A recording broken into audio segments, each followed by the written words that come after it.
Et puis surtout, est-ce qu'on nous laisserait nous chercher à récupérer, sous prétexte qu'on a de l'argent, à récupérer un bien immobilier de prestige? Je crois qu'on nous dirait tout simplement ce qui est en Suisse est en Suisse, ça doit rester entre les mains des Suisses. Mais le problème, c'est que malheureusement chez nous, on ne nous soutient pas. On est là depuis 71. En fait, c'est mes parents qui ont acheté le lieu aux anciens héritiers. Le lieu était déjà en ruine. Donc mon père, quand il a acquis l'endroit en janvier 71, il a fait déjà des travaux et je crois qu'on n'a pas arrêté de faire des travaux depuis 71. C'est une maison qui a demandé beaucoup d'entretien et beaucoup de rénovation. D'ailleurs, une maison qui a été construite à la même période, c'est le palais de Bahia. Et bien, regardez aujourd'hui dans quel état le palais de Bahia. Vous viendrez, Inch'Allah, au palais Soleiman, vous verrez l'endroit est en parfait état, c'est-à-dire que c'est un travail de longue haleine. On n'a jamais arrêté de faire des travaux. Là, on est propriétaire, c'est-à-dire déjà il y avait un souci. Nous, quand nous avons acheté en 71, les anciens notaires n'avaient pas enregistré l'acte de vente. Alors, qu'est-ce qui s'est passé? Donc, il a fallu faire un procès pour enregistrer le palais Soleiman. C'est ce que nous avons fait. On a obtenu notre titre en 2010. Est-ce que vous imaginez que 39 ans après, on a eu notre titre foncier?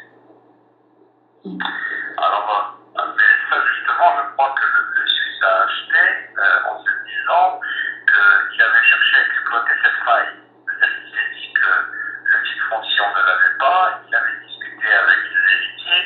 Je pense qu'il pensait qu'il pouvait récupérer le lieu, parce que sans ça, il n'avait aucune raison d'acheter 5 parcelles, mais qui n'ont rien d'aussi somptueux que le palais Soleiman. Parce que le palais Soleiman est le cœur battant du palais. C'est la partie principale où le caïd vivait et où il recevait ses hôtes de marque. Et les autres parcelles, ce sont en fait les jardins, les dépendances, les parties communes, on va dire. Mais disons que ce Suisse-là, jamais il n'aurait acheté si on ne lui avait pas fait croire qu'il était en mesure de s'approprier notre propriété. Parce que, pour ne rien vous cacher, je ne sais pas si vous avez vu les anciens articles de presse en 2006. En 2006, il avait déjà cassé un mur mitoyen avec un trax, avec une grue, et ça sous le nez de l'ancien wali qui était M. Shraibi. Donc il a démoli tout, et puis Mounir Shraibi à l'époque quand j'ai mis des gardiens, parce que ce monsieur voulait déjà nous murer la porte, ce qu'il a fait déjà il y a un mois, il voulait déjà nous murer la porte. Quand j'ai mis des gars de la sécurité, Mounir Shraibi m'a convoqué, mais on me demandait comment ça allait. Je lui ai dit, je suis toujours en litige avec ce monsieur. Il me dit, où est-ce que vous êtes dans l'enregistrement de votre maison? Je lui ai dit, j'ai déjà gagné en première instance, j'attends l'appel.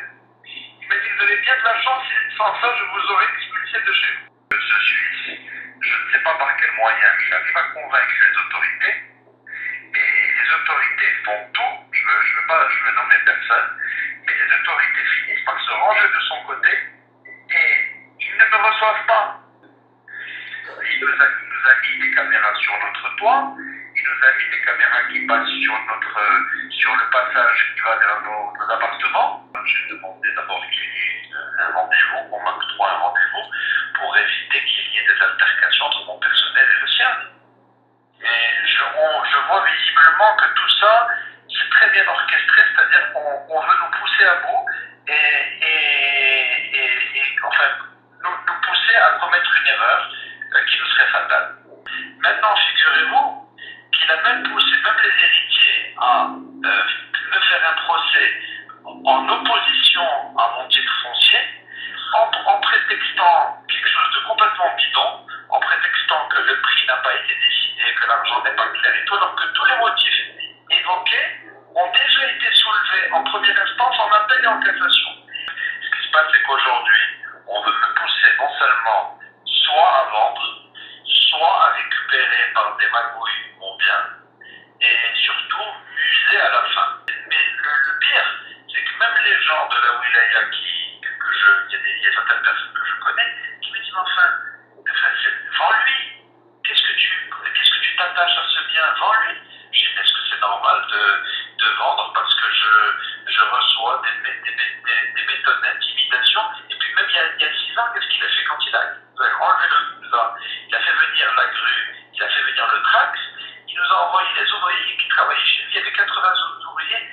passer à tabac mes ouvriers mes employés avec des pierres. C'est-à-dire, moi, il agit en toute impunité. Et moi, je veux savoir, qu'est-ce qui peut motiver un gars d'agir dans un pays qui n'est pas le sien et surtout qu'il ait la protection des autorités. Pire que ça, l'ancien Wali m'avait menacé, mais l'actuel Wali, sa réaction est encore plus curieuse, parce que lui ne me convoque pas. Par contre, il a reçu le Suisse, et ça je le sais, de sources sûres au mois de janvier dernier. Le Suisse s'est déplacé, il a reçu. Moi, depuis qu'il a été nommé, je demande à être reçu, il ne me reçoit pas. Si on laisse un monsieur agir comme ça impunément, ça veut dire qu'il y a des choses que je ne peux pas vous transmettre par téléphone, mais ça veut dire que quelqu'un suisse qui a de l'argent, on le laisse tout faire. Ça veut dire que les Marocains ne sont pas protégés. C'est la loi du plus fort, c'est la loi de l'argent. Alors à ce moment-là, si c'est la loi de l'argent, il faudrait tout simplement qu'on aille faire un procès en Suisse. Même la presse suisse, en 2006, il y a le Sonntag Zeitung qui avait écrit un article sur nous et qui condamnait déjà ce Suisse. Parce que ce monsieur, à chaque fois qu'il va dans un pays, il use les mêmes méthodes. Il a usé des mêmes méthodes à Henley and Times en dehors de Londres pour acheter tout le village.